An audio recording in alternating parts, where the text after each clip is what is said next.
தாங்க இருந்துச்சு. இன்னைக்கு நம்ம உருகுவேல் பட்டேல் ஒத்த ஆளா இருந்து அடிச்ச போது இந்த பிஜிஎம் தாங்க எனக்கு ஞாபகம் வந்துச்சு.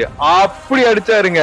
மொத்த மேட்சையும் சென்னை கைக்கு மாத்தி கொடுத்துட்டு போயிட்டாருங்க உருகுவேல் பட்டேல். இன்னைக்கு நடந்த சென்னைக்கு எல்எஸ்ஜிக்கான மேட்ச் உண்மையிலே சூப்பரா இருந்தது.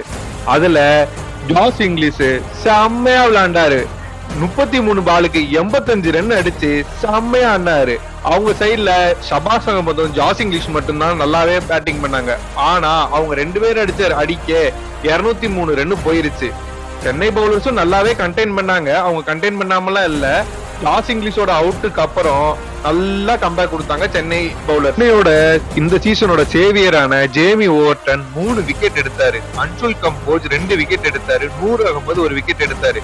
சென்னை ஜாஸ் இங்கிலீஷ்க்கு அப்புறம் நல்லாவே எல்எஸ்சிய கண்டெயின் பண்ணாங்க.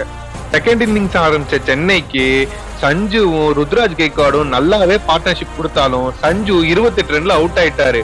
அதுக்கப்புறம் வந்தாங்க எங்க ஆளு உருகுவேல் பட்டேல். நான் அப்பயே சொன்னேன் ஆயுஷ் மாத்திரைக்கு அப்புறம் உருகுவேல் பட்டேலுக்கு சான்ஸ் கொடுங்கன்னு.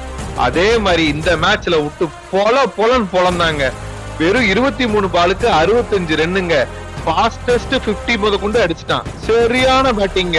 உருகுவேல் பட்டேல் இந்த அளவுக்கு ஆடுறதுனாலதான் சென்னை இந்த மேட்சை வின் பண்ணவும் முடிஞ்சது. ஏன்னா உருகுவேல் பட்டேல் விக்கெட் விழுந்ததுக்கு அப்புறம் கேப்டன் ருத்ராஜ் கெய்க்வாட் மட்டும் தனியா நின்று போராடிக்கிட்டு இருந்தாரு. அவர் மட்டும் 42 ரன் அடிச்சாரு. அப்புறம் அவரும் அவுட் ஆயிட்டாரு. அவருக்கு அப்புறம் உள்ள வந்த கார்த்திக் சர்மா, சிவம் துபே, பிரசாந்த் வீர் யாருக்குமே சரியா படல. ஆனா கடைசி ஓவர்ல ஸ்பின்னர் போடும் போது சிவம் துபே 2 6 அடிச்சு மேட்சை ஈஸியா முடிச்சு விட்டாரு. இந்த வெற்றியின் மூலமா சென்னை 5வது பொசிஷனுக்கு போயிட்டாங்க. சென்னைக்கு பிளே ஆஃப் போறதுக்கு ஒரு நல்ல வாய்ப்பு இருக்குன்னு சொல்லப்படுது. இன்னும் இருக்கிற 3 மேட்ச்ல 2 மேட்ச் கண்டிப்பா ஜெயிச்சே ஆகணும் நல்ல ரன் ரேட்ல. அப்பதான் சென்னை உள்ள போகவும் முடியும். அடே சென்னை, தயவு செஞ்சு இப்படியே கொண்டு போய் சேர்த்துருங்கடா பிளே ஆஃபுக்கு.